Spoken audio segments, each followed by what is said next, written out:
விரைவில் இல்லை, இன்னும் சற்றேறக்குரிய 8-9 மாதம் இருக்குங்க.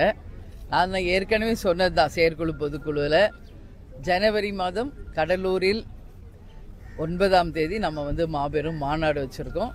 அந்த மாநாட்டுக்குள்ளே எல்லாமே முடிவு செய்து அந்த மாநாடு மிகப்பெரிய ஒரு அறிவிப்பாக இருக்கும் அப்படின்னு இந்த நேரத்தில் சொல்கிறேன். வேறுங்க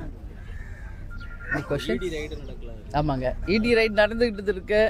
இடி ரைட் நடக்கிறது இது ஒன்றும் புதுசு இல்லைங்களா, இது யூஸ்வலாக நடக்கிற ஒரு விஷயந்தான். ஆனால் நிச்சயமாக யாருன்னா தப்பு பண்ணால் அந்த தண்டனையை அனுபவிச்சு தான் ஆகணும். இதில் எந்த மாற்று கருத்துமே கிடையாது. மக்கள் வரி பணத்தை லஞ்சமோ ஊழலாகவோ செஞ்சால் கட்டாயம் தண்டனை அனுபவிக்கணும். அதனால் இடி ரைடு வர்றாங்க, அதுக்கப்புறம் என்ன நடக்குதுன்றது தெரிய மாட்டேங்குதுல்ல. அதனால் உண்மை நிலை என்ன என்பது மக்களுக்கும் தெரியணும். லஞ்சம் ஊழல் இல்லாத ஒரு கேப்டன் சொன்ன மாதிரி ஒரு நல்ல ஆட்சி அமையணுன்றது தான் எங்களுடைய விருப்பம். ஆமாங்க, ஆமாம். இல்லை, அது எப்படி சொல்கிறாங்கன்னா, ஒரு தனி நபருடைய விஷயத்தை நீங்கள் அரசுக்குள்ளே கொண்டு போகக்கூடாது அப்படின்னு ஒரு சுப்ரீம் கோர்ட் ஒரு தீர்ப்பு சொல்லியிருக்காங்க. பட் இப்போ அவர் விசாகன் ராஜா தான் அந்த டாஸ்மாக் இதோட 1000 கோடி ஊழல்ன்றது ஒரு தனி நபர் மேலே கொண்டு வர்றாங்க. அதனால் நம்ம வெயிட் பண்ணி தாங்க அது பார்க்க முடியும்.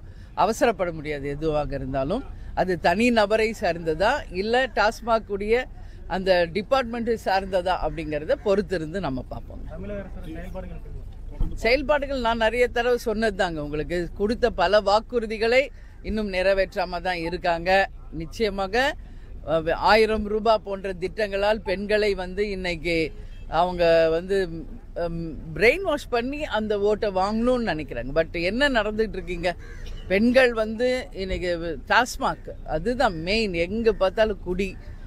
இன்னைக்கு இளைஞர்கள் மிகப்பெரிய அளவில் பாதிக்கிறதே இன்னைக்கு டாஸ்மாக்கு, கள்ளச்சாராயம், போதை வஸ்துக்கள்.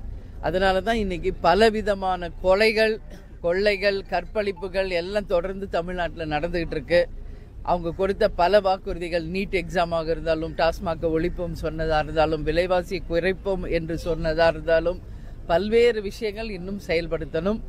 இன்னும் ஒரு 8-9 மாதம் இருக்கு, பொறுத்திருந்து பார்ப்போம் இந்த அரசு என்ன செய்கிறது என்று. இல்லைன்னா மக்கள் தான் இறுதி எஜமானர்கள். அவங்க 2026 ஒரு நல்ல தீர்ப்பை கொடுப்பாங்கன்னு உறுதியாக சொல்கிறேன். அது அவங்க கட்சி, அவங்க அப்படி தானேங்களே செய்வாங்க. அது இல்லைன்னா சொல்லுவாங்க. இப்போ அவங்க சில விஷயங்களை செய்திருப்பாங்க இல்லையா, அதையெல்லாம் அவங்க சாதனை விளக்க பொதுக்கூட்டம்னு அவங்க கட்சி சார்பாக நடத்துறது தான். இது ஒன்றும் மக்களோ யாரோ சொல்கிறது கிடையாது இல்லை. இப்போ அவங்க கட்சி சார்பாக அவங்க சாதனை விளக்க பொதுக்கூட்டம் தான் சொல்லுவாங்க. 4 ஆண்டு காலம் ஆகுது ஆட்சிக்கு ஆனால் மக்கள் தான் இதுக்கு எல்லாமே இறுதி எஜமானர்கள். அதிமுக பாஜக கூட்டணிக்குள்ள இப்ப அதிமுக பத்தி பேசினா பாஜகவினர் மீது நடவடிக்கை எடுப்பதாக கைலா நாயகர் கூறியிருக்கிறார். அதான் இப்போ ஒரு கூட்டணின்னு அமைச்ச பிறகு அதுக்குள்ள மறுபடியும் சலசலப்புகள் வந்தால் அந்த கூட்டணி பிரிவதற்கு அதிக வாய்ப்பு இருக்கு. அதனால அவங்க கண்ட்ரோல் பண்றாங்க.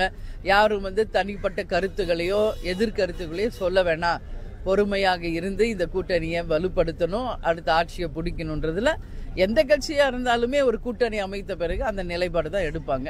அந்த நிலைப்பாடு அவங்க எடுத்திருக்காங்க. அதான் சொல்லிட்டேன், ஜனவரி மாதம் கடலூரில் 9ஆம் தேதி உங்களுக்கு அறிவிக்கப்படும். சரிங்களா? நன்றி, நன்றி, தேங்க்யூ, தேங்க்யூ. எதுங்க? திமுக அரசு அந்த ஆணையத்தில் அந்த அதிகாரிகள் மேல நடவடிக்கை எடுக்க சொல்லி கொடுத்தாங்க.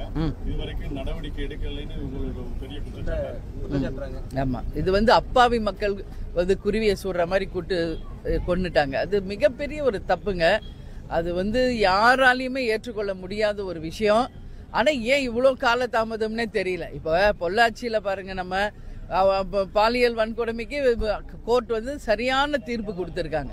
அது மாதிரி இன்னைக்கு இங்க நடந்த துப்பாக்கி படுகொலைகளுக்கு நிச்சயமாக நீதி அரசர்கள் உடனடியாக ஒரு நல்ல தீர்ப்பை, மக்களுக்கான தீர்ப்பை தரணும் சொல்லி நான் தேமுதிக சார்பாக கேட்டுக்கொள்கிறேன். இன்னும் காலதாமதம் செய்யாமல்.